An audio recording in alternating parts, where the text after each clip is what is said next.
পরে যেমনি অফার দিছিল রসুলকে প্রথম নবুয়ত দাবি করার পরে আল্লাহর রসুলের কাছে মক্কার কাফেররা গিয়ে বলে, মুহাম্মদ,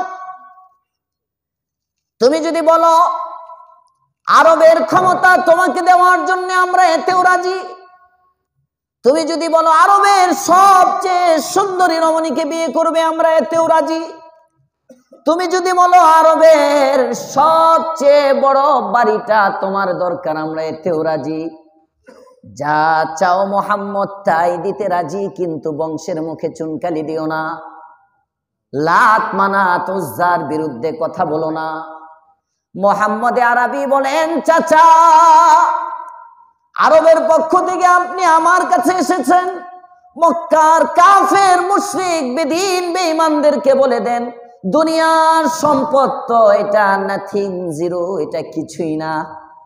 আকাশের এক হাতে চাঁদ যদি আমার হাতের মধ্যে দিয়ে দেয়, আরেক হাতে যদি আকাশের সূর্যও দিয়ে দেয়, এক হাতে সূর্য আরেক হাতে চাঁদ যদি আমাকে দিয়ে দেওয়া হয়, তারপরেও আমি আমার দাবি থেকে এক চুল নড়ব না। কালিমা ছাড়া সম্ভব না তো। সালেককে বলে, সালেক যা লাগবে তাই দেব, কালিমাটা ছেড়ে দাও।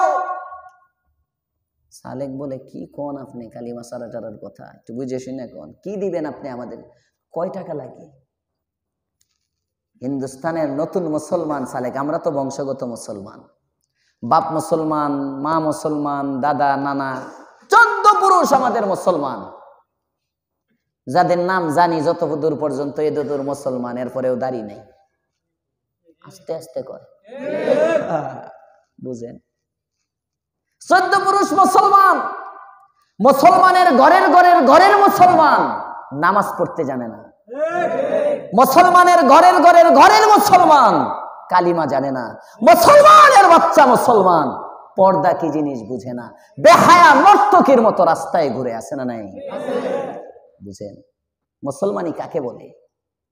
কাকে বলে মুসলমানি? ইসলাম উদ্দিন নাম রাখা, আব্দুল من يهده الله فلا مضل له ومن يضلل فلا هادي له ونشهد أن لا إله إلا الله وحده لا شريك له ونشهد أن سيدنا وسندنا وحبيبنا ومولانا محمدا عبده ورسوله الذي أرسل إلى الناس كافة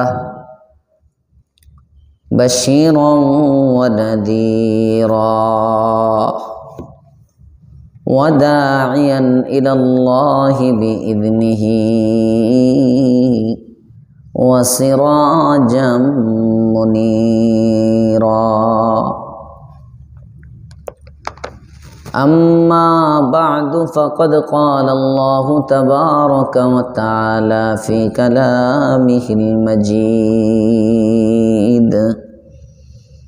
وفرقانه الحميد أعوذ بالله من الشيطان الرجيم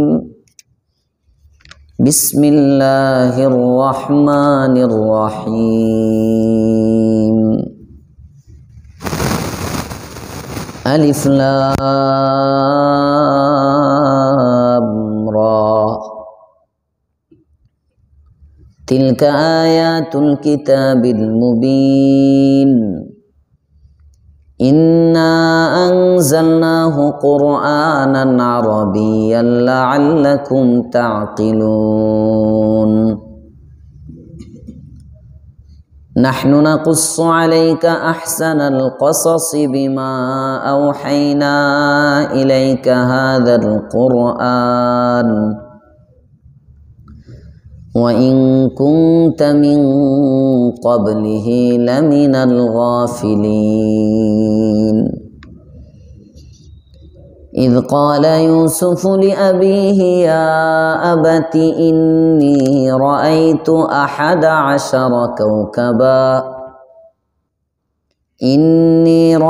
11 كوكبا والشمس والقمر رأيتهم لي ساجدين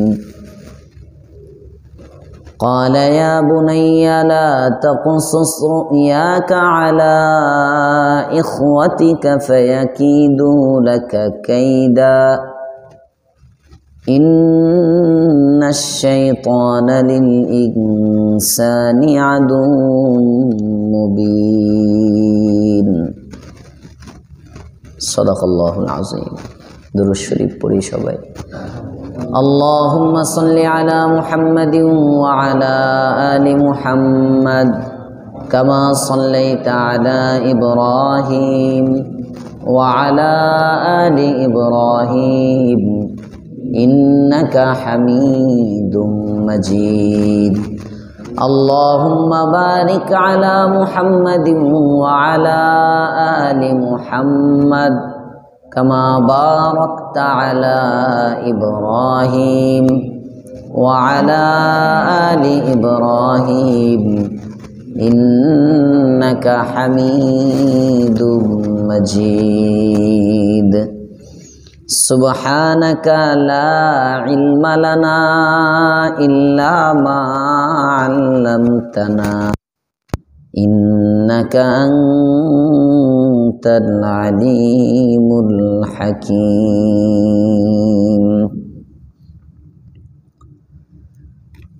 মুআজ্জাজ মুহতারাম মুসল্লিয়ান কিরাম মুরব্বিয়ান ইজম যুবক বন্ধুরা ছোট বাচ্চারা পর্দার ভিতরে অবস্থানরত সম্মানিতা মা ও বোনেরা শুকরিয়া রব্বে করিমের দরবারে যার তৌফিকে সুস্থতার সাথে সমস্ত ঝামেলা থেকে ফারিগ হয়ে এশার নামাজ জামাতে আদায় করে দর্শে কোরআনের এই মজলিসে আসার বসার সুযোগ পেয়েছি কালিমাতুশ শুকর পড়ি নেই সকলেই পড়ি আলহামদুলিল্লাহ।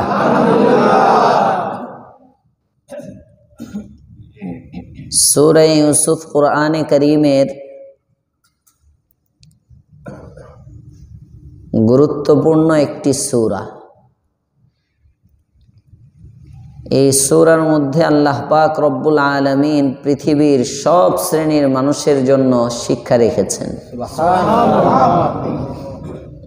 সামনের ওলারা সুবহানাল্লাহ বলছে, দুই সাইডে অনেক দূরে তো হুজুর আমরা তাকে দেখতো না, আমরা সুবহানাল্লাহ না বললে সমস্যা নাই। এখন শুধু সাইডে হয়েছে, মাঝে হয় নাই। একসাথে সমান তালে বলেন সুবহানাল্লাহ। মাশাআল্লাহ, এবার হয়েছে। একটা সব জিনিসের একটা সৌন্দর্য আছে না, গলা ভেঙে যাব। হ্যাঁ, বাংলা আল্লাহর জন্য বাংলো, আল্লাহর দেওয়া গলা আল্লাহর জন্য গেল। নির্বাচনের মিছিল কইরা গলা জায়গা, জয় বাংলার স্লোগান দিয়ে কতজনের গলা ভাঙছে জীবনে, কি পাইছে? আল্লাহ বুঝবার তৌফিক দাও, বলেন আমিন। সূরা ইউসুফ কোরআনে কারীমের গুরুত্বপূর্ণ একটি সূরা। 25 জন নবীর আলোচনা আল্লাহ পাক রব্বুল আলামিন কোরআনে কারীমের মধ্যে নাম ধরে ধরে করেছেন। কয়জন নবীর আলোচনা? 25 নবী তো মনে হয় 25 জনই ছিল। হ্যাঁ, 100 লক্ষ, 1,24,000 কম ও বেশ। কেউ বলে 2,24,000, না, 1,24,000 কম ও বেশ, দুইয়ে যায় না। যে পরিমাণ নবী রাসূল আল্লাহ পাক রব্বুল আলামিন পাঠিয়েছেন, সমস্ত নবীদের মধ্যে ভিভিআইপি রসুল। নবীর চেয়ে রসুলের দাম একটু বেশি। রসুলের সংখ্যা 313 জন রসুল, বাকি সব নবী রসুল মিলে এই 100 লক্ষ কিছু কম বেশ। এদের মধ্য থেকে আল্লাহ পাক রব্বুল আলামিন 25 জনের আলোচনা কোরআনে কারিমে করেছেন। বিভিন্ন নবীর ঘটনা কিঞ্চিত কিঞ্চিত জরুরত অনুযায়ী, প্রয়োজন অনুপাতে, দরকার যতটুকুন বিভিন্ন জায়গায় আলোচনা করেছেন। একমাত্র পয়গম্বর ইউসুফ আলাইহিস সালামের ঘটনাটা আল্লাহ পাক রব্বুল আলামিন একসাথে কোরআনে অবতীর্ণ করেছেন। মুফাসসিরিনে কেরাম লেখেন এর কয়েকটি কারণ আছে। তন্মধ্য থেকে একটা কারণ হলো ইউসুফ আলাইহিস সালামের এই ওয়াকিআয়, এই ঘটনায় সব শ্রেণীর মানুষের জন্য শিক্ষা আছে। গত সপ্তাহে বলেছিলাম আমি, এটা শুধু একটা গল্পই না, এটা শুধু একটা ইতিহাসই না। কোরআন কোনো ইতিহাস গ্রন্থ নয়, কোরআন কোনো গল্পের বইও নয়, কোরআন কোনো কাব্য গ্রন্থও নয়। কোরআনে কারীম হলো একটা বিধানমালা, বিধান, জীবন বিধান এবং উপদেশ মালা। এখানে ওই আলোচনাটাই কোরআনের একটা অক্ষরও অনর্থক না। শুরু থেকে নিয়ে বিসমিল্লাহর বা থেকে নিয়ে সূরা নাসের সিন পর্যন্ত গোটা কোরআন আল্লাহ পাক রব্বুল আলামিন যা দিয়েছেন পুরাটাই অর্থবহ। সুবহানাল্লাহ। এজন্যই তো কোনো মুফাসসিরিনে কেরাম বলেন, গোটা কোরআনের মধ্যে আল্লাহ পাক রব্বুল আলামিন যা আলোচনা করেছেন সব আল্লাহ তাআলা সূরা ফাতিহায় ভরে দিয়েছেন। সুবহানাল্লাহ। কোন ব্যক্তি নামাজের এক রাকাতে সূরা ফাতিহা তেলাওয়াত করলো, তার মানে নামাজের প্রতি রাকাতে এক খতম করে কোরআনে কারীমের সওয়াব তার আমলনামায় হয়ে গেল। মুফাসসিরিনে কেরাম আরেকটু আগে বেড়ে বলেন, এখানেই শেষ নয়। সূরা ফাতিহার মধ্যে আল্লাহ পাক রব্বুল আলামিন যা রেখেছেন এই সবটা আল্লাহ তাআলা এক বিসমিল্লাহির রহমানির রহিমের মধ্যে ভরে দিয়েছেন। সুবহানাল্লাহ। তার মানে এজন্যই বিসমিল্লাহর অনেক ফজিলত। ইমামে বুখারী আলাইহির রহমার এক কিতাব আছে, ওই কিতাবে আছে ইমাম বুখারী রহমাতুল্লাহ আলাইহির শুধু বিসমিল্লাহর ফজিলত সংক্রান্ত হাদিস মুখস্থ ছিল মাত্র 500। সুবহানাল্লাহ। বিসমিল্লাহর ফজিলত। এখন তো আমাদের বিসমিল্লাহ, আলহামদুলিল্লাহ এগুলো উঠে যাইতেছে। কোন কাজের শুরুতে বিসমিল্লাহ পড়া সুন্নাত। বিসমিল্লাহ পড়ে যে কাজ শুরু হয় এই কাজটা বাবরকত হয়। সুবহানাল্লাহ। বরকতময় হয়, বরকতময় হয়। আর বিসমিল্লাহ ছাড়া যে কাজ হয় এটা লেজ কাটা হয়, বরকত শূন্য হয়। মুফাসসিরিনে কেরাম ওয়াকিআ লেখেন, এক স্বামী বড় জালেম, স্ত্রীর উপর জুলুম করে, স্ত্রীকে বিভিন্নভাবে টর্চার করতে চায় কিন্তু সুযোগ পায় না। এমন কিছু স্বামী আছে না? এর অভ্যাসই হইল বউ পিটানো। বউয়ের সাথে দুর্ব্যবহার না করলে তার ভাত হজম হয় না। এমন কিছু চরিত্রবান স্বামী আছে। আল্লাহ তাআলা এদেরকে হেদায়েত দান করুক, বলেন আমিন। দোষ না থাকলেও নারীর দোষ খুঁজে বের করবে। এজন্য আবার ওয়াজ করার সময় খুব মারাত্মক, সংসার সুখের হয় রমণীর গুণে। মানে সব দোষ বেডির। সংসার যদি দুঃখী হয় কেন? বউ বালা না। অথচ এটার আরেক মিসরা তো আছে, সংসার সুখের হয় রমণীর গুণে, দিনদার সৎ স্বামী যদি থাকে শনে। এটা কিন্তু আমরা মনে রাখি না। আমাদের শুধু মুখস্থ সংসার সুখের হয় রমণীর গুণে, নারীর গুণে সংসার সুখের হয় না। না না, এক হাতে তালি বাজে না। সংসার, পারিবারিক জীবন এটা গাড়ির দুইটা চাকার মতো। মানুষের যেমন এক পায়ে চলতে পারে না, 2 পা লাগে, সংসার সুখের জন্য 2 শ্রেণীর অবদান লাগে। স্বামীরও কিছু করণীয় আছে, স্ত্রীরও কিছু করণীয় আছে। সংসার সুখের হয় রমণীর গুণে, দিনদার সৎ স্বামী যদি থাকে শনে। মনে থাকবে ইনশাআল্লাহ। এই জন্য সংসার সুখী করার জন্য আমাদেরকে দিনদার হইতে হবে। অর্ধেক আমার, অর্ধেক হলো বেগমের দায়িত্ব। আল্লাহ তাআলা আমরা যারা স্বামী আছি, পুরুষ আছি, আমাদেরকে আদর্শবান হওয়ার তৌফিক দেন, বলেন আমিন। মুহতারাম হাজিরিন, চায় শুধু স্ত্রীকে কিভাবে মারধর করবে, কিভাবে পেঁচে ফেলবে, বর্তমানের ভাষায় কেমনে বাটে ফেলা যায়, শুধু তালাশ করে। আরেকদিন এই লোকটা মনে মনে প্ল্যান করলো, বেগমকে তো কোনোভাবেই ফাঁসাইতে পারি না, কোনোভাবেই তাকে আমি আটকাইতে পারি না, এক কাজ করি, কিছু টাকার একটা থলে বেগমের হাতে দিল, দিয়ে বলতেছে, বেগম এটা নাও, এটা এক জায়গায় রাখো। তার মনে মনে টার্গেট হইল টাকার থলেটা কই রাখে আমি দেখব, আর আলমারির ওই চাবিটাও কই রাখে সব ফলো করব। ফলো করে ও যখন ঘুমাবে বা কোনো কাজে যাবে তখন আস্তে করে ওই টাকাটা ওখান থেকে সরাইয়া ফেলবো। এরপরে আবার তার কাছে টাকাটা চাবো, যখন সে দিতে পারবে না তখন কুত্তা পিটান পিটাবো। মনে মনে নিয়ত, খুব খারাপ নিয়ত। করা একটা পিটনি দিব, বউ পিটানোর অভ্যাস, হাত খালি চুলকায়, পিটাইতে পারে না। তো লোকটা প্ল্যান করে বাসায় গেল, বাসায় গিয়ে টাকার থলিটা বেগমের হাতে দেয়। বেগম বিসমিল্লাহ বলে থলিটা নেয়। সে দেখে এটা ভালো করে রাখো, বেগম বিসমিল্লাহ বলে আলমারি খুলে, বিসমিল্লাহ বলে আলমারির ড্রয়ারের মধ্যে এটা রাখে, বিসমিল্লাহ বলে সুন্দর করে তালা দেয়, বিসমিল্লাহ বলে চাবিটা এক জায়গায় রেখে দেয়। স্বামী দেখছে চাবিটা কই। 1-2 দিন যায়, স্বামী ওখান থেকে থলেটা বের করছে। আরেকদিন চুপি চুপি বের করে এটা নিয়ে একেবারে পানিতে ফেলে দিছে, একদম পানিতে ফেলে। তার 2-3 দিন পরে হঠাৎ করে বেগমকে বলতেছে, বেগম আমার ওই দিন না তোমাকে কিছু টাকা দিয়েছিলাম? কয় হ্যাঁ দিয়েছিলেন তো, টাকাগুলো আমার বড় দরকার। তাই নাকি? হ্যাঁ ঠিক আছে আনতেছি, বসেন। স্বামী মনে মনে কয় আনো।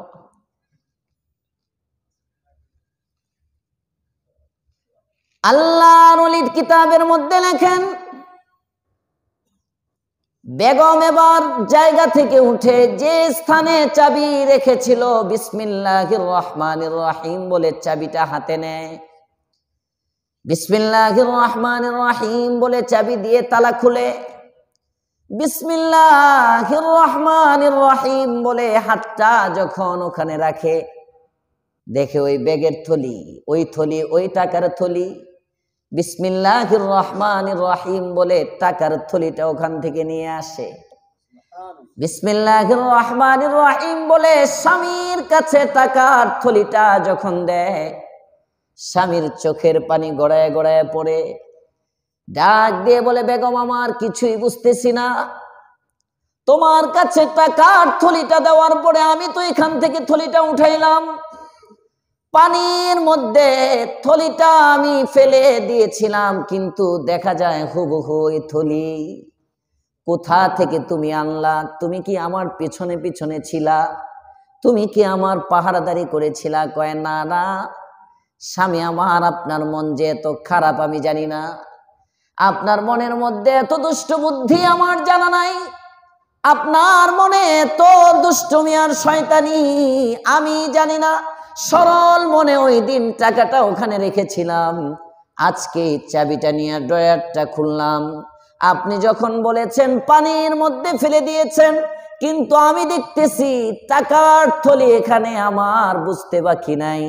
বিসমিল্লাহির রহমানির রহিমের উসিলায় আল্লাহ তাআলা আমার ইজ্জত রক্ষা করেছেন। বিসমিল্লাহ অনেক দামি জিনিস। বিসমিল্লাহ বিসমিল্লাহ নিয়ত করতে পারি আমরা হার ভালো কাজের শুরুতে বিসমিল্লাহ, ইনশাআল্লাহ পারবো ইনশাআল্লাহ। পকেটে বেতনটা পায়া এটা বিসমিল্লাহ করে গণবেন, সেফ দিয়ে আগেই গণন শুরু করে, বিসমিল্লাহ নাই, আল্লাহর নাম নাই না।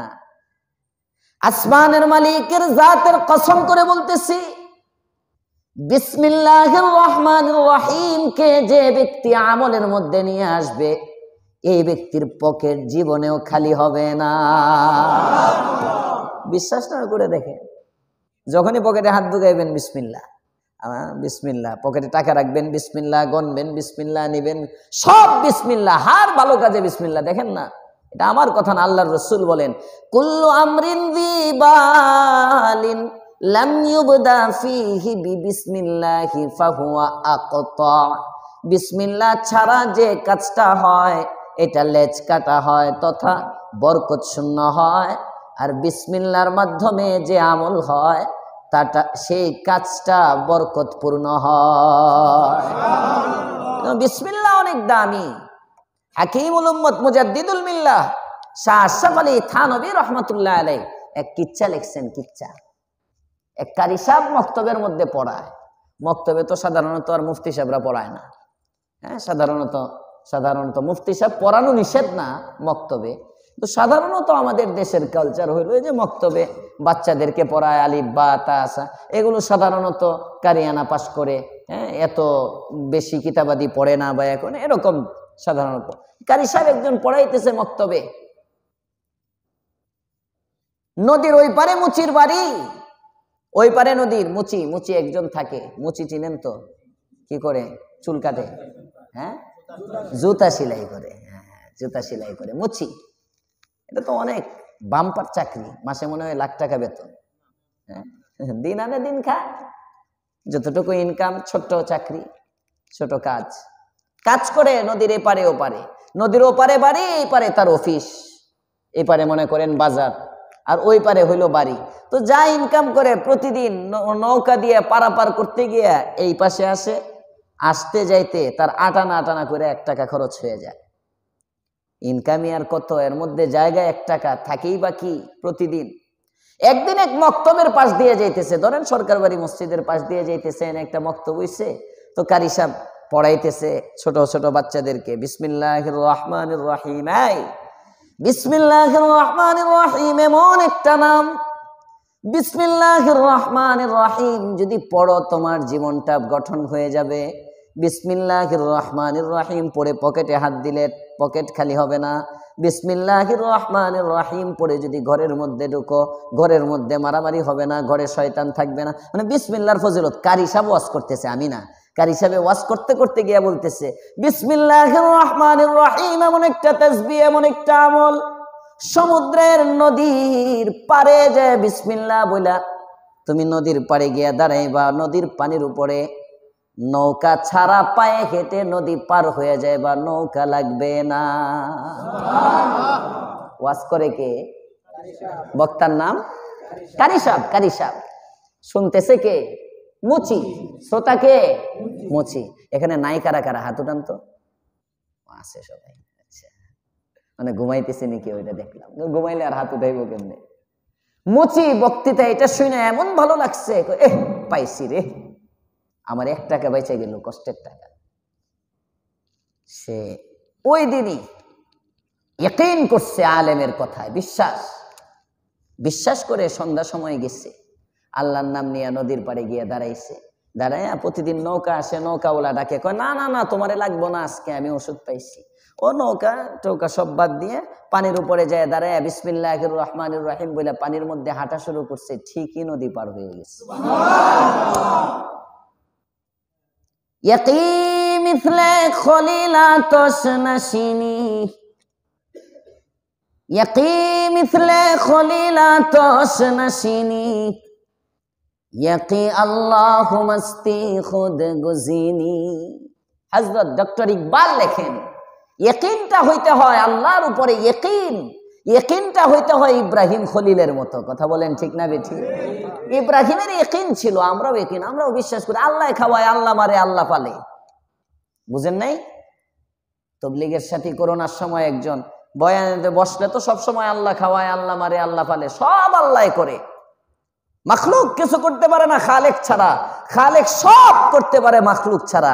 করোনার সময় একদিন জিজ্ঞেস করলাম এক তবলিগের সাথীরে, কেমন আছেন? হুজুর আলহামদুলিল্লাহ, আল্লাহ ভালো রাখছে, বাচ্চি ছেলে 2 জন বিদেশ থাকে, ওরা টাকা পাঠাইতেছে, নাইলে দেশের যে অবস্থা মরেই গেলাম। কইলো কি, মুখে কিন্তু আল্লাহ খাওয়ায়, আল্লাহ মারে, আল্লাহ পালে, আর ছেলে দুইজন না থাকলে হে বাঁচলো না। এটা ইয়াকিন, ইয়াকিন, ইয়াকিন বানান, মুসলমানের ইয়াকিন। হযরত শাহ আব্দুল আজিজ মুহাদ্দিস দেহলভী রাহমাতুল্লাহি আলাইহি আগুনের মধ্যে ঝাঁপ দিবে। শাহ আব্দুল আজিজ মুহাদ্দিস দেহলভী এক ইংরেজের সাথে দ্বন্দ্ব হইছে, এক খ্রিস্টান পাদ্রীর সাথে দ্বন্দ্ব। কোরআনের মধ্যে মেডিসিন লাগিয়ে নিয়ে আসছে, মেডিসিন, মেডিসিন কোরআনের মধ্যে আইনা শাহ আব্দুল আজিজ রে কয়, এই তুমি তো মুসলমানের সর্দার, ইনজিলের মধ্যে, বাইবেলের মধ্যে মেডিসিন লাগিয়ে নিয়ে আসছে, যেটা দিলে আগুনে পুড়ে না, এমন কিছু মেডিসিন আছে। এই মেডিসিন লাগিয়ে বাইবেল নিয়ে এসে বলে, এই যে বাইবেল, তোমরা কোরআন নিয়ে আসো, আমি আমার বাইবেল নিয়ে আসছি। বাইবেলটাও আগুনের মধ্যে দিব, ইনজিলটাও আগুনের মধ্যে দিব। যদি বাইবেল পুড়ে যায় তাহলে বুঝবো বাইবেল মিথ্যা, আর যদি কোরআন পুড়ে যায় তাহলে বুঝবো কোরআন মিথ্যা। নাউজুবিল্লাহ বলবেন না? শাহ আব্দুল আজিজ মুহাদ্দিস দেহলভী বুঝছেন, ডাল মে কুছ কালা হে, এনে কিছু একটা আছে। বুঝা উনি কয়, এই ভাই, তোমার দাবি অনুযায়ী বাইবেল এটা ধর্মীয় গ্রন্থ, আর আমার দাবি অনুযায়ী কোরআন এটা আমার ধর্মীয় গ্রন্থ, আসমানি কিতাব। এটারে অসম্মানী করা দরকার নাই, এটা পুরানো দরকার নাই। তুমি বাইবেলের অনুসারী, তোমার দিলে বাইবেল আছে, আমি কোরআনের অনুসারী, আমার দিলে কোরআন আছে। আসো না আমরা দুইজনে আগুনে ঝাঁপ দিই। বাইবেল আর ইনজিল কিতাব, কোরআন পুরায় দরকার নেই। তুমিও আগুনে ঝাঁপ দাও, আমিও আগুনে ঝাঁপ দিব। যদি আগুন তোমাকে পুরায় বুঝবো তোমার ধর্ম মিথ্যা, আর যদি আগুন আমাকে পুরায় বুঝে নিবা আমার ধর্ম মিথ্যা। শাহ আব্দুল আজিজ মুহাদ্দিস দেহলভী এই চ্যালেঞ্জ যখন ছুটছেন, পাদ্রী উঠে দৌড় দৌড়, কারণ হে মেডিসিন লাগাইছে তো ইনজিলে, তার শরীরে তো মেডিসিন নাই, ফুললে উপায় আসেনি। পাশের থেকে একজন বলে, হুজুর কিছুই বুঝলাম না। বুঝবি, এটা আসছে একটা কোনো ওষুধ মষুধ হয়তো লাগিয়ে নিয়ে আসছে, আমি এটা বুঝছি, কারণ ওলামায়ে কেরাম একটু বেশি বুঝে। সুবহানাল্লাহ কইবেন না? অনেকে কয় আলেমরা বেশি বুঝে। হ্যাঁ, আলেমরা আসলেই বেশি বুঝে, তোমরা চেয়ে অনেক বেশি বুঝে। আলেমরা যেটা 20 বছর আগে বুঝে, এটা তোমরা 20 বছর পরে বুঝো। 17 বছর আগে আলেমরা বলছে, খবরদার, ক্ষমতায় আপনারাই থাকবেন, রাজত্ব আপনাদের, কোন উলামায়ে কেরাম সংসদে যাবে না, কোন উলামায়ে কেরাম মস্তক দখল করবে না। কিন্তু আলেম উলামার হাতে বেরি লাগায়েন না, কোরআন সুন্নাহ বিরোধী কোনো কিছু করেন না, ক্ষমতা আপনাদের আজীবন, কেউ নামাইতে পারবে না। তো কোরআন সুন্নাহে যদি আঘাত করে কেউ ক্ষমতায় থাকতে পারবে না। 17 বছর পরে গিয়ে বুঝছে। সামনেও যারা ক্ষমতায় আসার স্বপ্ন দেখতেছে, অনেকের চুলকানি শুরু হয়ে গেছে, কারণ কোরআনের সাথে সবার চুলকানি। আসতে কোন কে বিএনপি করেন, সাময়িক বিএনপি ধরেন, আমিও করি, ধরে নেন। এটা বিএনপি কে বলতেছি না, জামাতকে বলতেছি না, কারণ আমাদের দেশের গণতান্ত্রিক রাষ্ট্র হওয়ার কারণে, গণতন্ত্র যেহেতু ইসলাম সাপোর্ট করে না, গণতন্ত্র এটা আওয়ামী লীগের নামে হোক আর গণতন্ত্র এটা বিএনপির নামেই হোক, এদের কোরআন নিয়ে একটু চুলকানি থাকবেই, থাকবেই, কারো কম কারো বেশি। কেউ আমেরিকাকে ফলো করবে আর কেউ ভারতকে ফলো করবে, কেউ ভারত ঘেঁষা হবে, কেউ আমেরিকা ঘেঁষা হবে। ভারতও মুসলমান না, আমেরিকাও মুসলমান না। মুদ্রার এপিঠ আর ওই পিঠ। আসতে বলেন কেন? ঠিক বলতেছি না? ঠিক বলতেছি। মুদ্রার এপিঠ ও পিঠ। এজন্য সামনেও যারা এখান থেকে সবক নিতে হবে। 17 বছর যখন থাকতে পারে নাই, 17 বছর থাকার পরেও তোমরা তো এখনো আসতেই পারো নাই। কোরআন নিয়ে যদি কারো চুলকানি লাগে আইতেও পারত না। আর যদি আসো আর কোরআনের বিরুদ্ধাচরণ করো, খবরদার, পড়তে হবে। যেমনি এটা পড়ছে এমনি তোমরাও পালাইবা। আল্লাহ বুঝবার তৌফিক দেন, বলেন আমিন। কি রাজনীতি করলাম মনে হইতেছে? না না না না। শাহ আব্দুল আজিজ মুহাদ্দিস দেহলভী কে উনি বলে, হুজুর ব্যাপারটা কি? সব খুলে বলছে। এর শরীরে তো মেডিসিন নাই, এই জন্য দৌড় দিছে। আচ্ছা হুজুর, যদি সে চ্যালেঞ্জ গ্রহণ করে ফেলতো, সে যদি চ্যালেঞ্জ গ্রহণ করত?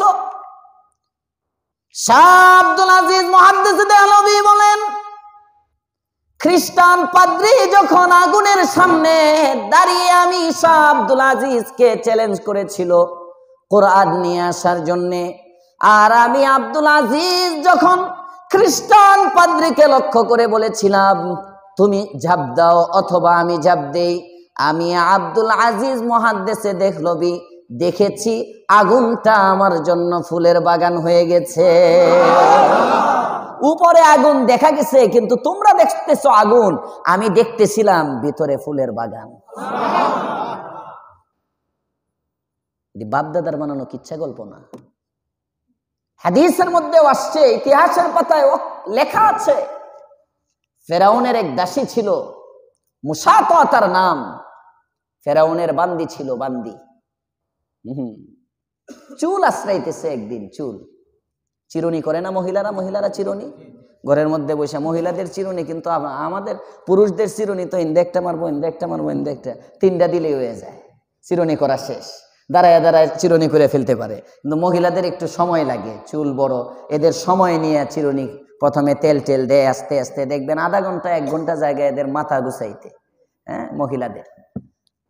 তো ফেরাউনের বান্দি একদিন মাথা আশ্রাইতেছে, চিরুনি করতেছে, কষ্ট হইতেছে আপনাদের? হঠাৎ করে চিরুনিটা পড়ে গেছে হাতের থেকে। চিরুনিটা যখন পড়ছে, সে চিরুনিটা উঠাইতেছে বিসমিল্লাহ বইলা, ওই যে বিসমিল্লাহ। ফেরাউন জানে না তার ঘরে যে বান্দি বিসমিল্লাহ বলে, জোরে কোন সুবহানাল্লাহ। ফেরাউন ডাক দিয়ে বলে, কিরে মুসা, তো কার নাম নিলি, কার নাম নিলি? কয় আমি আমার রবের নাম নিলাম, মুসার রবের নাম নিলাম, যিনি আমারও স্রষ্টা, মুসারও স্রষ্টা, তোমারও স্রষ্টা। ফেরাউন কিন্তু এমন একজন ব্যক্তি যে নিজের খোদা দাবি করছিল। আপনারা জানেন 420 বছর পর্যন্ত ক্ষমতায় ছিল, 420 বছরের মধ্যে তার কোনোদিন মাথা ব্যথা হয়নি। আস্তে কয় সুবহানাল্লাহ। 420 বছরের মধ্যে ফেরাউনের পাতলা পায়খানা নাই, অর্থাৎ কোন রোগ ব্যাধি ফেরাউনের হয় নাই। রোগ ব্যাধি না হওয়া আল্লাহ তাআলা তার উপর দয়া করছে, সেই দয়ার প্রতিদান দিছে। কয় আমার যখন কোনো রোগ ব্যাধি হয় না, বুঝ আমি রব। আমি যদি মানুষ হইতাম, মানে তোমাদের মতো মাখলুক হইতাম, আমি যদি রব না হইতাম, তাহলে আমারও তো পাতলা পায়খানা হইতো, মাথা ব্যথা হইতো, পেট ব্যথা হইতো। 1 বছর কেউ পুরা সুস্থ থাকে না, 1 বছর কারো কোনো রোগ হয় না। একজন হাত উঠান তো। এই যে ডিসেম্বর যাইতেছে, 2024 শেষ হইতেছে, আজকে 2024-এর শেষ তফসির। আগামী তফসিরটা হবে 2025-এর, 2024-এর শেষ তফসির, ইংরেজি বছর। এই যে একটা বছর পার করলাম, কেউ কি হাত উঠে বলতে পারবেন যে গত 1 বছরের মধ্যে আমার কোনো রোগ হয় নাই? একজন মানুষও পাওয়া যাবে না। একটু মাথা ব্যথা কিংবা একটু ক্লান্তি, হ্যাঁ এই তো হয়তো ওষুধ লাগে নাই কিন্তু ব্যথা হইছে মাথা, কথা বলেন, কোনো না কোনো একটু হালকা একটু জ্বর জ্বর ভাব, কিছু না কিছু একটা বছরের মধ্যে হইছেই। হসপিটালে ভর্তি থাকলেই যে রোগ এরকম না। ফেরাউনের কিচ্ছু না, সব সময় একদম খুব ভালো। সে কয় ফাকালা আনা রাব্বুকুমুল আ'লা, আমি বড় খোদা। যে ফেরাউন নিজেকে রব দাবি করে, ওই রবের সামনে মুসাতা যখন শুনে ফেলছে, কারণ সে চিন্তা করছে শুনেই যখন ফেলছে মাইরেই তো ফেলবে, এখন আর গোপন করে দরকার নেই। যেরকম সুবহানাল্লাহ। ইমানের স্বাদ এমন, ইমানের স্বাদ যখন লেগে যায় কলবের মধ্যে, যখন ইমানের মজা লেগে যায়, তখন মানুষ ইমান আর গোপন করতে পারে না। কথায় কথা আসে, কথা ছড়াইতেছে, আপনাদের কষ্ট হইতেছে না তো? হিন্দুস্তানের এক লোক ছিল, কালিমা পড়ে মুসলমান হয়েছে। যেটা যেখানে রেখে আসতেছি মনে রাখেন, সবটি আবার জোড়া দিব। হিন্দুস্তানে এক ব্যক্তি কালিমা পড়ে মুসলমান হয়েছে, নতুন মুসলমান, নাম তার সালেক। নাম কি? সালেক। মুসলমান হওয়ার পরে একজন তাকে অফার দেয়, কালিমাটা ছেড়ে দাও, যা চাও তোমাকে তাই দিব। সবাই কয় নাই নাউজুবিল্লাহ? যা চাও, বাড়ি লাগে বাড়ি দিব, গাড়ি লাগে গাড়ি দিব, নারী লাগে নারী দিব, ক্ষমতা লাগে ক্ষমতা দিব। পয়গম্বরে যেমনি অফার দিছিল রসুলকে, প্রথম নবুয়ত দাবি করার পরে আল্লাহর রসুলের কাছে মক্কার কাফেররা গিয়ে বলে, মুহাম্মদ, তুমি যদি বলো আরবের ক্ষমতা তোমাকে দেওয়ার জন্য আমরা এতেও রাজি, তুমি যদি বলো আরবের সবচেয়ে সুন্দরী রমণীকে বিয়ে করবে আমরা এতেও রাজি, তুমি যদি বলো আরবের সবচেয়ে বড় বাড়িটা তোমার দরকার আমরা এতেও রাজি, যা চাও মুহাম্মদ তাই দিতে রাজি, কিন্তু বংশের মুখে চুনকালি দিও না, লাত মানাত উজ্জার বিরুদ্ধে কথা বলো না। মুহাম্মদ আরবি বলেন, চাচা, আরবের পক্ষ থেকে আপনি আমার কাছে এসেছেন, মক্কার কাফের মুশরিক বেদিন বেঈমানদেরকে বলে দেন দুনিয়ার সম্পদ তো এটা নাথিং, জিরো, এটা কিছুই না। আকাশের এক হাতে চাঁদ যদি আমার হাতের মধ্যে দিয়ে দেয়, আরেক হাতে যদি আকাশের সূর্যও দিয়ে দেয়, এক হাতে সূর্য আরেক হাতে চাঁদ যদি আমাকে দিয়ে দেওয়া হয়, তারপরেও আমি আমার দাবি থেকে এক চুল নড়ব না। কালিমা ছাড়া সম্ভব না তো। সালেককে বলে, সালেক, যা লাগবে তাই দেব, কালিমাটা ছেড়ে দাও। সালেক বলে, কি কোন আপনি কালিমা ছাড়া ছাড়ার কথা, একটু বুঝে শুনে কোন, কি দিবেন আপনি আমাদের, কয় টাকা লাগে? হিন্দুস্তানের নতুন মুসলমান সালেক, আমরা তো বংশগত মুসলমান, বাপ মুসলমান, মা মুসলমান, দাদা নানা 14 পুরুষ আমাদের মুসলমান, যাদের নাম জানি যত দূর পর্যন্ত এদূর মুসলমান, এরপরেও দাড়ি নেই, আস্তে আস্তে করে বুঝেন। 14 পুরুষ মুসলমান, মুসলমানের ঘরের ঘরের ঘরের মুসলমান, নামাজ পড়তে জানে না। মুসলমানের ঘরের ঘরের ঘরের মুসলমান, কালিমা জানে না।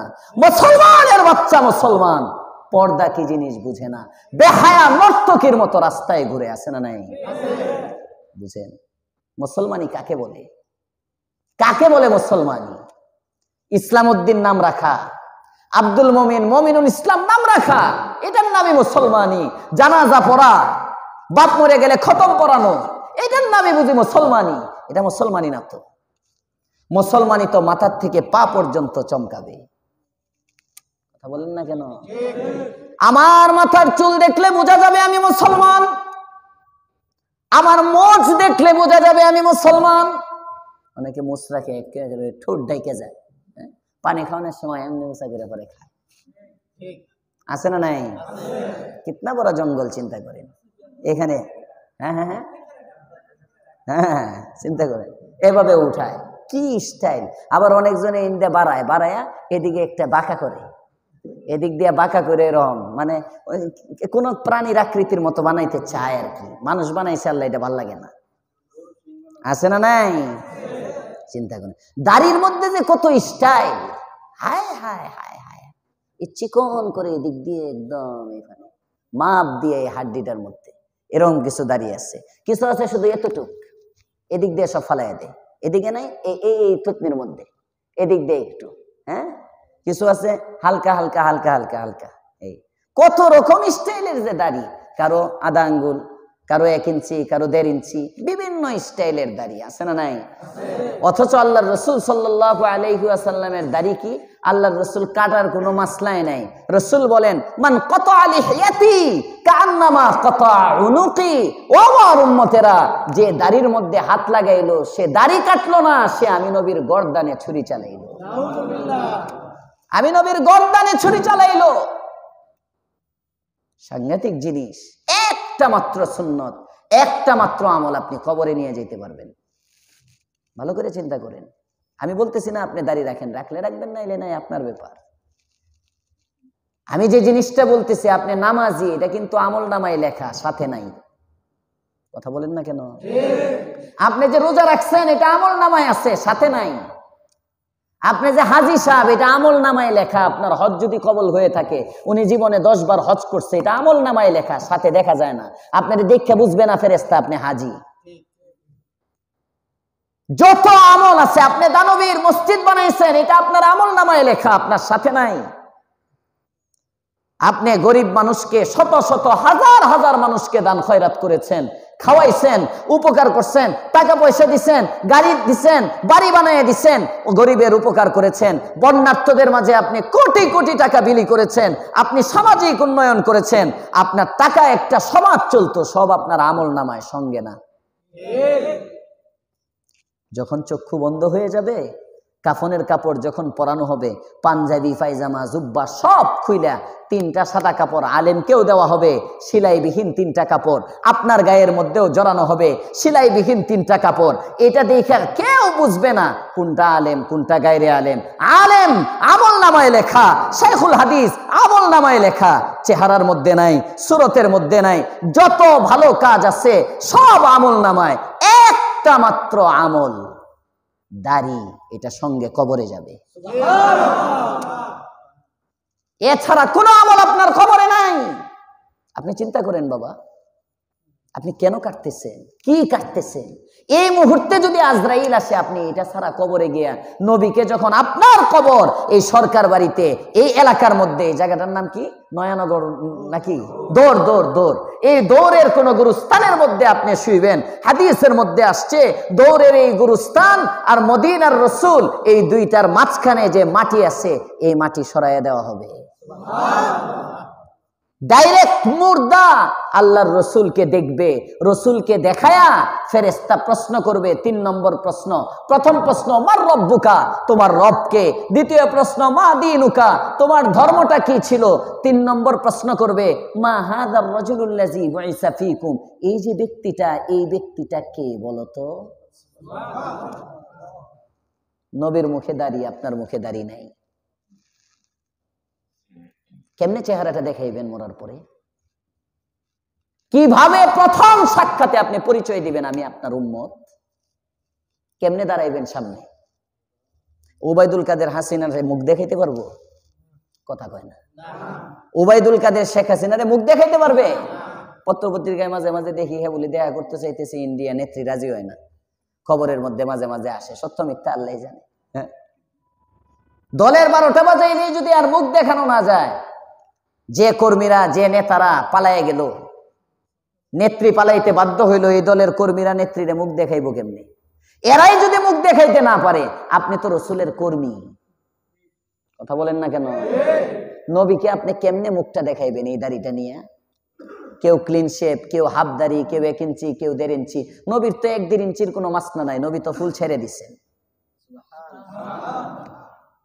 এজন্য বছরের শেষ তফসির 2024 নিয়ত করেন, যা হওয়ার হয়ে গেছে, আর সামনের থেকে দাড়িতে ব্লেড লাগাবো না, কেচিও লাগাবো না।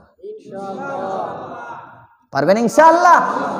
আল্লাহ তুমি অন্তত সবার মুখে এই সুন্নতটা দিয়ে দাও, বলেন আমিন। সালেক তাকে বলে সব দাও, দিয়ে দাও, দিয়ে দাও। কি দিবা তুমি আমারে? টাকা পয়সা না। কয় টাকা দিবা? যা লাগে তাই দিব। এবার দেখেন সালেক নতুন মুসলিম, সে কি বলে,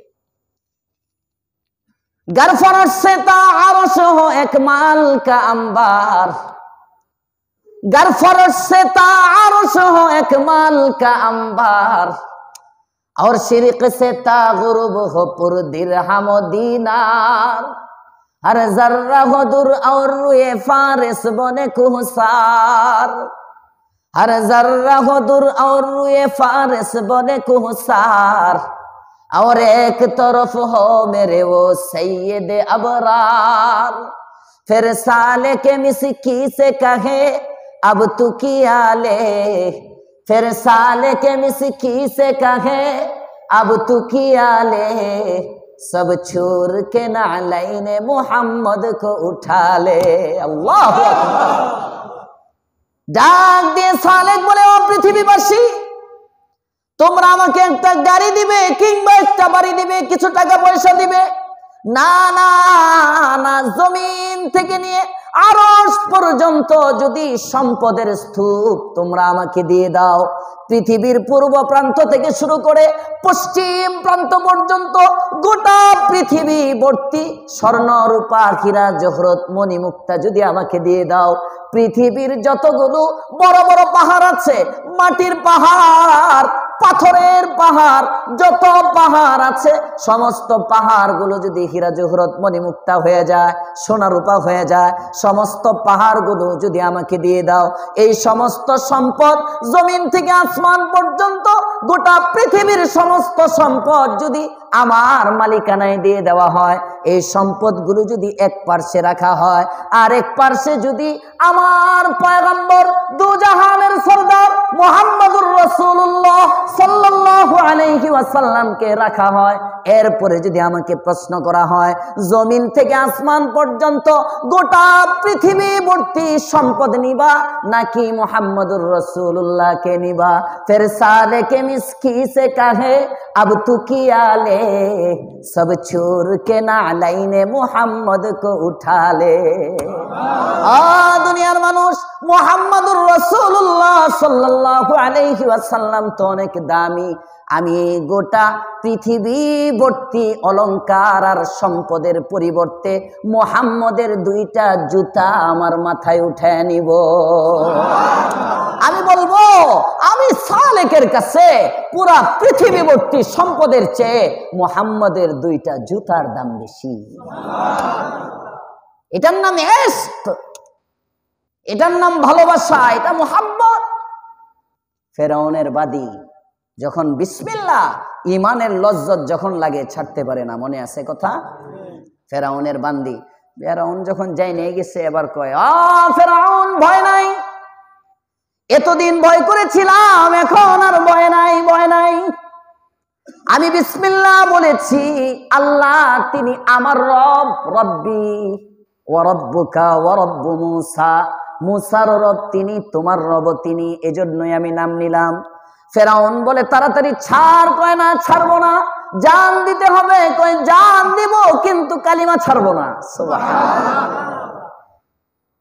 ফেরাউনের দাসী, ছোট ছোট তিনটা বাচ্চা, দুধের শিশু, দুধের শিশু আছে, ছোট ছোট বাচ্চা আছে, একটা দুধের শিশু আছে। আল্লাহু আকবার। ফেরাউন কয় তুই ছাড়বি? সব ছাড়বো। তেলের ডেকসি আনছে, গরম তেল, আগুন, আগুনের কুণ্ডলি তৈরি করছে, এই আগুনের মধ্যে ফেলে দিবে অগ্নিকুণ্ডলী। কয় এই ছাড়বি তোর রবকে না আগুনের মধ্যে পড়বি?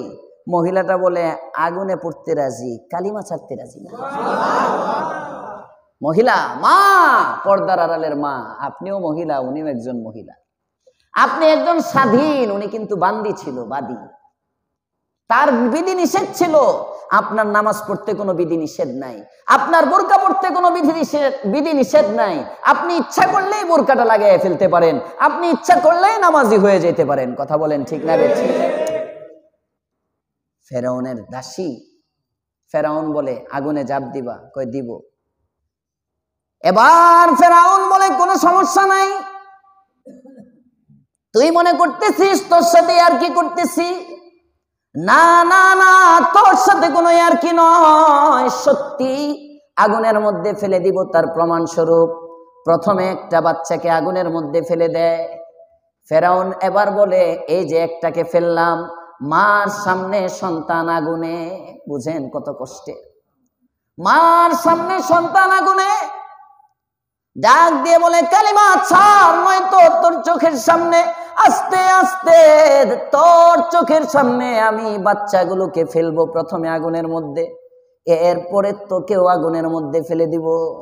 কালিমা ছাড়বি না জান দিবি? মা বলে ফেরাউন আমার উপর যত অত্যাচার করো না কেন, জান দিতে রাজি কিন্তু কালিমা দিতে রাজি না। ফালাইছে প্রথমে একজন, শেষ। দ্বিতীয় বাচ্চা ফেলে দিছে, শেষ।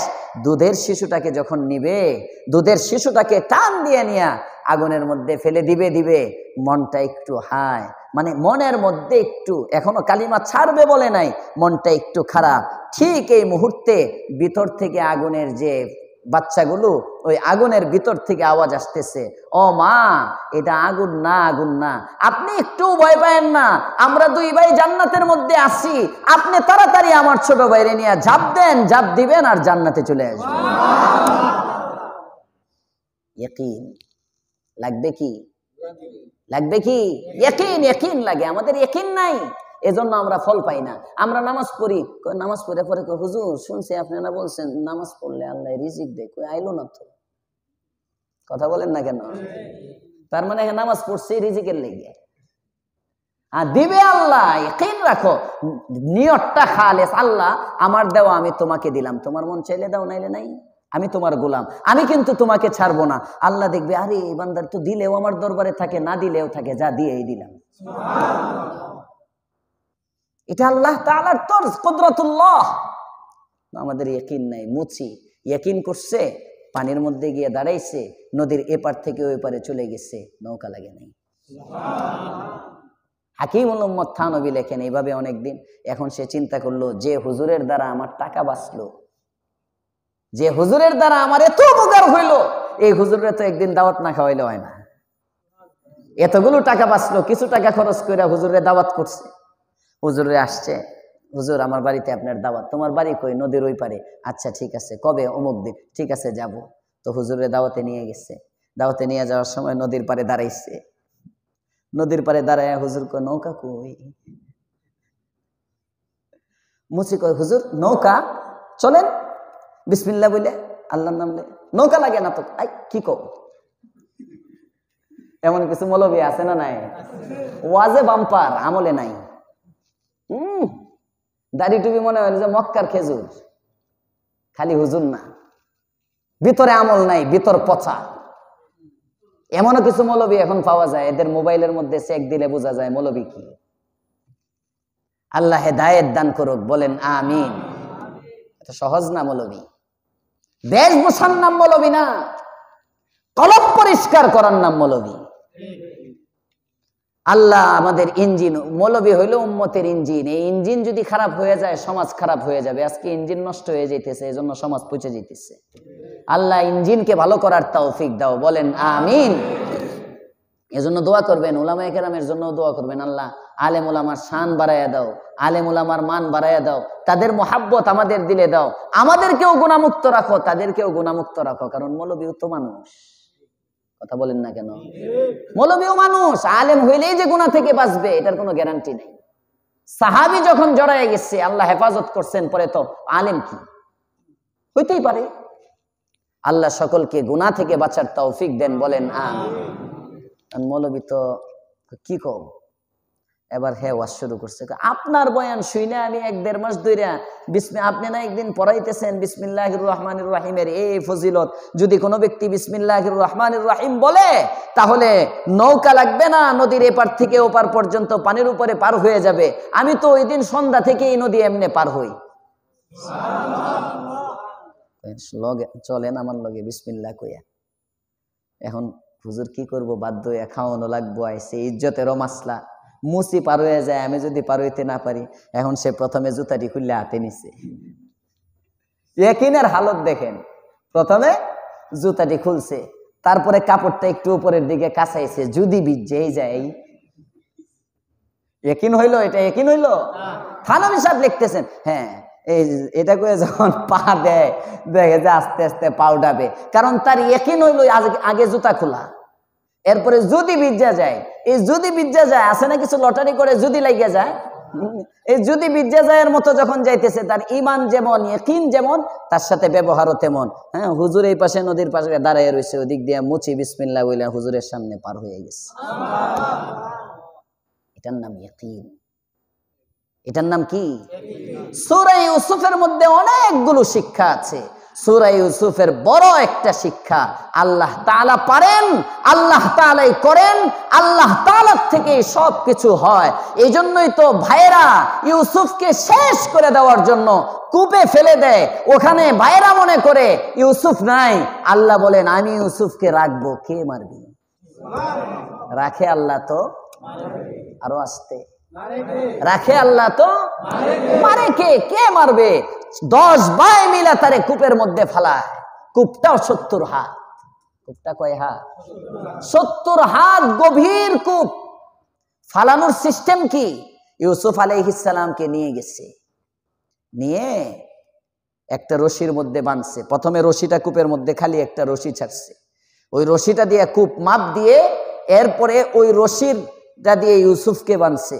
বাইন্দা অর্ধেক অর্ধেক অর্ধেক পুরা অর্ধেক রশি কূপের ভিতরে ছাড়ছে, মানে কূপের মাঝামাঝি যখন বালতির মধ্যে ইউসুফরে বসায়া কূপের অর্ধেক যখন রশিটা, ঠিক এই সময় আরেক ভাই কেচি নিয়ে দাঁড়ায় রয়েছে, উনি কেচি দিয়ে রশির মাঝখানে কেটে দিচ্ছে। কূপের মধ্যে যখন মাঝামাঝি গিয়ে রশিটা মাঝখান থেকে কেটে দিলে কূপের নিচ পর্যন্ত যাইতে তো 1 ঘন্টা সময় লাগবে। হ্যাঁ হ্যাঁ, কয় মিনিট? আধা মিনিট? আধা মিনিটও না, চোখের পলক। ওই সময় জিবরাইল আমিন সিদরাতুল মুনতাহার উপরে। সিদরাতুল মুনতাহা হইল 7 আসমানের উপরে। পৃথিবীর থেকে প্রথম আসমান 500 বছরের রাস্তা, প্রথম আসমান থেকে দ্বিতীয় আসমান 500 বছরের রাস্তা। তাহলে জমিন থেকে প্রথম আসমান 500, প্রথম আসমান থেকে দ্বিতীয় আসমান 500, 1000, দ্বিতীয় আসমান থেকে তৃতীয় আসমান 500, 1500, তৃতীয় আসমান থেকে চতুর্থ আসমান 500, 2000, চতুর্থ আসমান থেকে পঞ্চম আসমান 500, 2500, পঞ্চম আসমান থেকে ষষ্ঠ আসমান 500, 3000, ষষ্ঠ আসমান থেকে সপ্ত আসমান 500, 3500, 3500 বছরের রাস্তা হইল 7 আসমান। এই 7 আসমানের উপরে হলো সিদরাতুল মুনতাহা। তার মানে জমিন থেকে 350 বছরের রাস্তা উপরে কমপক্ষে জিবরাইল। যখন ফিতাটা কাটে দিছে, কাটার সময় না, ফিতা কেটে দিছে, এই মুহূর্তে আল্লাহ তাআলা জিবরাইল রে বলতেছেন, জিবরাইল, আমার ইউসুফ কূপের নিচে পড়ার আগে তুমি গিয়া ধরো। আল্লাহু আকবার। হায় হায় হায়, কল্পনায় আসে? কল্পনা করা যায়? কেটে দিচ্ছে 3500 বছরের রাস্তা, তার চেয়েও দূরে। ওখানে আল্লাহ কয়, এই আমার ইউসুফের সুতা কাটছে, কূপের তলায় তার বালতি পড়ার আগে আসার যেন না খায়, আমার ইউসুফরে সসম্মানে কুলে তুলে নাও। ওখান থেকে জিবরাইল আইসা জমিনে পড়ার আগে ইউসুফকে কুলে তুলে নিচ্ছে। পারেন কে? আরো আসতে মামলা হইব আল্লাহর নাম। জোরে বলেন, পারেন কে? উনি আমার আল্লাহ। 25 জন পয়গম্বরের আলোচনা কোরআনে কারীমের মধ্যে আছে। 25 জনের মধ্যে একমাত্র ইউসুফ আলাইহিস সালামের আলোচনাটা আল্লাহ তাআলা বিস্তারিত করলেন কেন? এর মধ্যে অনেক শিক্ষা আছে। প্রথম শিক্ষা গত বছর আমাদের চলতেছিল। ইউসুফ আলাইহিস সালাম একটা স্বপ্ন দেখছেন, স্বপ্নটা দেখে তার বাবাকে নিজের স্বপ্নটা বলবেন, বলার আগে আব্বাকে ডাক দিছেন বড় আদরে, ইয়া আবাতি, হে বাবাজি। সুবহানাল্লাহ। ইয়া আবাতি, এত মিঠাস, এত মিষ্টি, এত মধু, এই ডাকের মধ্যে যে কত মধু, এটা বাংলায় বোঝানো যাবে না। জোরে কোন সুবহানাল্লাহ। ওখান থেকে আমরা বলতেছিলাম যে বাবা মার 14টা হক আছে। জীবদ্দশায় বাবা মার হক 7টি, মৃত্যুর পরে বাবা মার হক 7টি। কথা মনে আছে? বাবা মার হক, বাবা মা প্রত্যেক সন্তানের কাছে কয়টা হক? 14টা। জীবদ্দশায় 7টা, মৃত্যুর পরে 7টা। জীবদ্দশার 7 হকের মধ্যে একটা হক হলো আজমত, বাবা মাকে সম্মান করা। ইউসুফ আলাইহিস সালাম ইয়া আবি না বলে ইয়া আবাতি বইলা সম্মান করার সবক দিলেন আমাদেরকে। সম্মান করব সবাই কাকে? আল্লাহ আল্লাহর রাসূলের পরে বাবা মা, আল্লাহ আল্লাহর রাসূলের পরে বাবা মা। মনে থাকবে ইনশাআল্লাহ। 1 নম্বর হক আজমত, 2 নম্বর হক বাবা মাকে মোহাব্বত করা, 2 নম্বর হক বাবা মাকে মোহাব্বত করা, ভালোবাসা, সম্মান হবে, ভালোবাসা হবে, আজমত মোহাব্বত। 3 নম্বর হক ইতাআত, বাবা মা বৈধ যা আদেশ দেয় এটা মানা। গত সপ্তাহে বলছিলাম, উদাহরণ দিয়ে বলছিলাম, মনে আছে তো? আজমত, মোহাব্বত, ইতাআত, আনুগত্য। 4 নম্বর খেদমত, বাবা মার সেবা করা, বাবা মার সেবা করা। এই তুমি আমার মার কাপড়টা ধুয়ে দিতে পারলা না, তোমারে আমি রাখবো না, তুমি দিতে পারলা না। বাবা মার খেদমত তো তোমার দায়িত্ব। আসতে বলেন কেন? ঠিক বউ ছেড়ে দেয়, আমাদের কাছে আসে, হুজুর আমার বউ শ্বশুর শাশুড়ির খেদমত করে না। হ্যাঁ, বউয়েরও কর্তব্য শ্বশুর শাশুড়ির খেদমত করা, স্ত্রীরও দায়িত্ব শ্বশুর শাশুড়ির খেদমত করা, কিন্তু স্ত্রীর চেয়ে তো তোমার দায়িত্ব বেশি তোমার বাবা মার খেদমত করা। তুমি একদিন পারলা না তোমার আব্বার লুঙ্গিটা ধুয়ে দিতে? তুমি, আব্বা গোসল করে লুঙ্গিটা আপনি রেখে আসেন, আমি গোসলের সময় আপনার লুঙ্গিটা ধুয়ে দিব।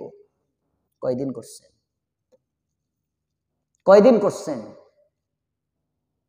মাকে পানি লাগে, ওষুধ খাবে, বেগমরে পাঠাইয়া দেন, কাজের গোয়ারে পাঠাইয়া দেন, কাজের মেয়েরে দিয়ে দেন। হুজুর, আমার মার খেদমতের জন্য আমি 4 জন লোক রেখেছি, আমার মার যেন কোনো কষ্ট না হয়। আরে পাগলা, 4 জন লোক রাখাইয়া খেদমত করাইতেছ, এটা তো তোমার দায়িত্ব হয় নাই। তুমি কয়দিন করছো?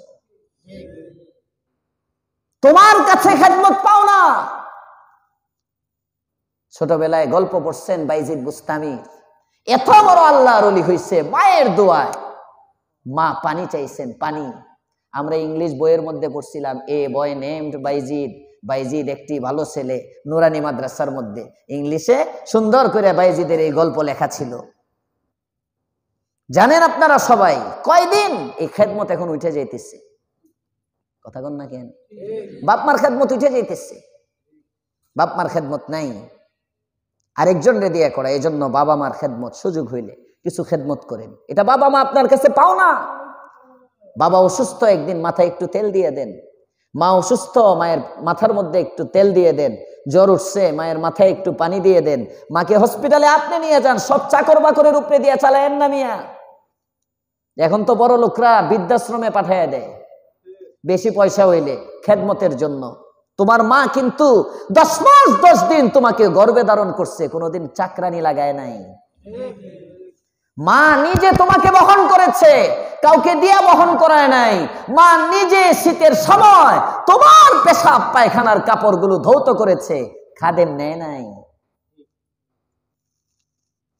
এখনো ঢাকা শহরে বুয়া থাকে, অনেকে কাপড় দেয়। হ্যাঁ, বুয়ারে দেয় হইল কোন কাপড়গুলো? যেগুলো প্রস্রাবের কাপড়। দেখবেন মা যারা, মা বুয়ার হাতে আরেকজনে নিজের সন্তানের পায়খানার কাঁথাগুলো মা নিজে ধৌত করে, এটা আরেকজনকে দেয় না, এটা আরেকজনকে দেয় না, আরেকজনকে দিয়ে ধোয় না, এটা নিজে ধয়। চিন্তা করে আমার বাচ্চার পায়খানা আরেকজনকে দেই কেমনি? নিজে নিজে ধয়। তোমার মা কিন্তু তোমার পায়খানা পরিষ্কার করার সময় বদলি কামলা লয় নাই। আর তুমি এখন, তোমার মা বয়স্ক হয়ে গেছে, তুমি বদলি কামলা লইলা, বৃদ্ধাশ্রমে পাঠাইয়া দিলা, চাকর রাইখা দিলা। লজ্জা হওয়া দরকার তোমার। চিন্তা করো কি করতেছ। একদিন তুমিও বুড়ে হইবা। তোমার সন্তান, তুমি তোমার বাবা মার সাথে যেমন করবা, লিখে রাখো, তোমার সন্তান তোমার সাথে তাই করবে, তাই করবে। করোনার সময় টাঙ্গাইলের দিকে একটা নিউজ পত্রিকায় আসছিল। করোনার সময় টাঙ্গাইলে এক মা বৃদ্ধা এক মাকে করোনা হয়েছে এটা শুনে এক সন্তান রাতের আধারে এক জংলার এখানে নিয়ে ফালাইয়া দিয়ে আসছিল। Viral news. পরের দিন পত্রিকায় যখন আমি এটা দেখছি, দেখার পরে আমি সাথে সাথে কলম কাগজ নিয়ে টেবিলের মধ্যে ওই দিনের তারিখ দিয়ে আমি তখন একটা 3 পৃষ্ঠার একটা লেখা লিখছিলাম। আমার কাছে লেখাটা আছে এখন। ওই জায়গায় লিখছিলাম আমি, যে মাটাকে সন্তান জঙ্গলের মধ্যে রেখে আসতেছে, ওই মার ঠোঁটের কাছে যদি কোনো ব্যক্তি কান লাগায়, আমার দিল তো বলে সে শুনবে। ওই মা বলতেছে, আল্লাহ আমার সন্তান আমারে এখানে রাইখা গেল, আমার সন্তানটারে যেন তার সন্তানে এইভাবে রাইখা না যায়। আমার সন্তান তো করোনার কারণে আমাকে এখানে রাইখা গেল, আমার সন্তানটা ভালো থাকুক। আমি করোনায় মরে গেলেও করোনা ভাইরাস যেন আমার সন্তানকে যেন না ধরে। তোমার মা কিন্তু জংলায় পড়েও তোমার ভালো চায়, না খেয়ে তোমার ভালো চায়। এজন্য মায়ের খেদমত, মা অনেক দামি। বাবা দামি, বাবার চেয়ে মা 3 গুণ বেশি দামি। আরো আস্তে কোন সুবহানাল্লাহ। বাবা দামি, বাবার চেয়ে মা 3 গুণ বেশি দামি। আল্লাহ বাড়াইয়া দিচ্ছেন। আল্লাহর পয়গম্বরের সাহাবী হযরত আবু হুরায়রা বলেন, ইয়া রাসূলুল্লাহ, ইয়া হাবিবাল্লাহ, বাবা মা 2 জনের মধ্যে আমি কার উপর দয়া করব, কার উপর অনুগ্রহ করব, কার হক আমি আবু হুরায়রার উপর আগে? আল্লাহর পয়গম্বর বলেন, উম্মাক, তোমার মায়ের খেদমত করো। হযরতে আবু হুরায়রা বলেন, সুম্মা মান, তারপরে কার? কয় উম্মাকা, তোমার মায়ের। আবু হুরায়রা বলেন, সুম্মা মান, তারপরে কার? আল্লাহর পয়গম্বর বলেন, উম্মাকা, তোমার মায়ের। আবু হুরায়রা চতুর্থবার জিজ্ঞেস করেন সুম্মা মান, তারপরে কার? আল্লাহর পয়গম্বর বলেন আবা, চতুর্থ নম্বরে বলছেন তোমার বাবা। তার মানে বাবার চেয়ে মায়ের হক আরো আসতে 3 গুণ বেশি, 3 গুণ বেশি। অর্থাৎ মুহাদ্দিসিনে কেরাম বলেন হক 3 গুণ বেশি মানে কি? বাপরে যদি একটা লুঙ্গি দাও তাহলে মারে 3টা 3 পিস দিতে হবে। বাবাকে যদি একটা কলা খাওয়াও মারে কমপক্ষে 3টা কলা খাওয়াইতে হইব। বাবার হাতে যদি একটা আপেল দেন মাকে 3টা আপেল দিতে হবে। বাবার হাতে যদি 100 টাকা দেন, বাবা আপনাদের 100 টাকা দিলাম আপনি খরচ করেন, মার হাতে 300 দিতে হইব।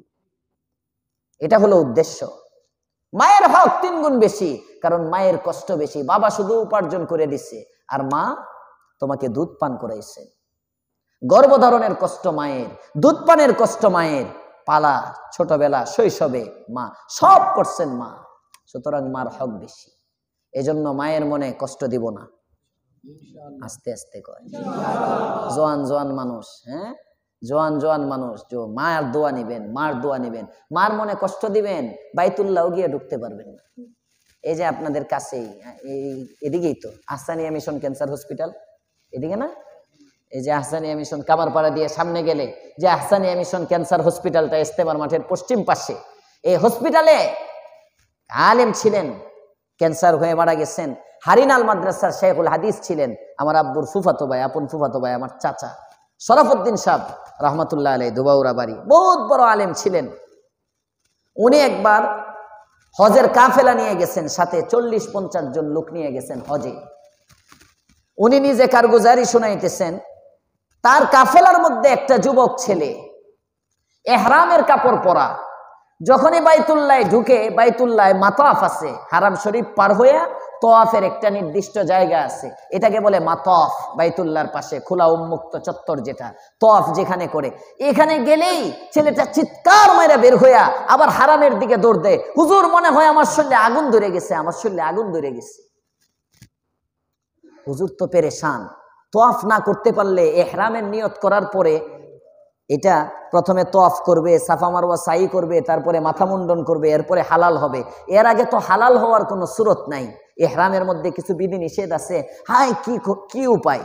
সাথীরা সবাই উমরা করে ফেলছে, হজ্জে তামাত্তুর নিয়ত করছিল, হজের আগে গিয়ে উমরা করছে প্রথমে, পরে হজের জন্য আবার আলাদা ইহরাম করবে। সাথীরা সবার উমরা শেষ, এই ব্যক্তি উমরাই করতে পারতেছে না। আরেকদিন হুজুর বলছে ঠিক আছে তোমারে আমি পরে রাত্রে নিরিবিলি নিয়ে যাব। এশার নামাজের পরে হুজুর এই ছেলেটাকে নিয়ে গেছেন, নিয়ে বাইতুল্লাহর কাছে যখন যাইতেছেন, তোমার কোনো রোগ ব্যাধি আছে কিনা কিছু সবকিছু জিজ্ঞেস করছে। কয় না, কোনো রোগ নাই, কিচ্ছু নাই।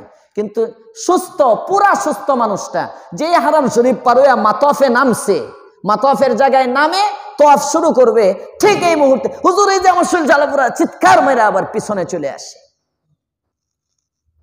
হযরত শরাফুদ্দিন সাহেব বলেন, এবার আমি ছেলেটাকে জিজ্ঞেস করলাম, বাবা তোমার জীবনের দিকে তুমি তাকাও, এমন কি গুনাহ তোমার আমলনামার মধ্যে আছে, তোমার জীবনে আছে, যে গুনার কারণে বাইতুল্লাহ তোমারে কবুল করতেছে না, যে গুনার কারণে আল্লাহর ঘর তোমাকে ধাক্কা মেরে বারবার বের করে দিচ্ছে? কি গুনাহ, কি অপরাধ করেছো? আমার দিল বলতেছে ওই অপরাধ থেকে যতক্ষণ পর্যন্ত তওবা না করবে ততক্ষণ পর্যন্ত বাইতুল্লাহ তোমাকে গ্রহণ করবে না। ছেলেটা এবার মসজিদে হারামের মধ্যে বসে, হুজুর বলেন ছেলেটা আমার হাত ধরে চোখের পানি ছাড়ে আর বলে, হুজুর আপনি জায়গা মতোই আমাকে আঘাত করেছেন, আসলে আমি অপরাধী, আমি অনেক বড় অপরাধী। আজকে 4 বছর হয়ে যায় আমি আমার মায়ের সাথে কথা বলি না। 4টা বছর হয় আমি আমার মাকে মা বলে ডাক দেই না। মায়ের সাথে রাগ। হজের সফরে আসার সময় শ্বশুরের কাছ থেকে বিদায় নিয়েছি, শাশুড়ির কাছ থেকে বিদায় নিয়েছি, বন্ধু বান্ধব পাড়া প্রতিবেশী আত্মীয় স্বজন সবার কাছে ফোনে বিদায় নিয়েছি। আমার মা, আমি হজে যাব, আমার মাকে তো আমি জানাই নাই, কিন্তু আমার মা খবর পেয়ে আমার সাথে কথা বলতে আসছে। আমি এত পাষণ্ড জালেম, মার সাথে আমি তখনও কথা বলি নাই। আসার সময় মা আমাকে পিছন দিয়ে ডেকেছে, তাও আমি মায়ের দিকে তাকাই নাই। হুজুর, এই অপরাধ আমার জীবনে আছে। এবার শরাফুদ্দিন সাহেব বলেন, আমি ছেলেটাকে বললাম একটা কাজ করো, তোমার মাকে তাড়াতাড়ি একটু ফোন করো, মার কাছে তুমি মাফ চাও, দেশে গিয়া তো মাফ চাইবা পায়ে ধইরা, এখন আপাতত ফোনের মধ্যেই মাফ চাও। হযরত শরাফুদ্দিন সাহেব বলেন, ছেলেটা ফোন দিল, আমি সামনে বসা, কান্নার জন্য তার মায়ের সাথে কথা বলতে পারে না। মার কাছে যখন ছেলেটা মাফ চায়, বাস্তব ঘটনা, বাস্তব ঘটনা, মায়ের কাছে মাফ চাওয়ার পরে ছেলে যখন বাইতুল্লাহ তোয়াফের জন্য নামে, আর শরীরের মধ্যে জ্বালাপোড়া করে না, তার তোয়াফ আল্লাহ কবুল করে নেয়। এটার নাম মা।